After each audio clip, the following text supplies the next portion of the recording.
Successful RAM upgrade.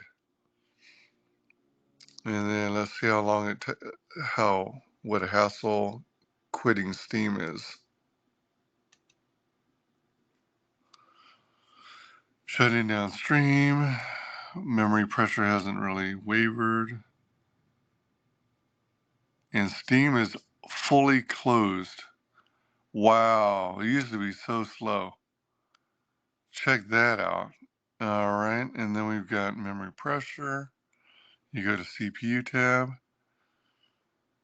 Activity monitor has 8.6%.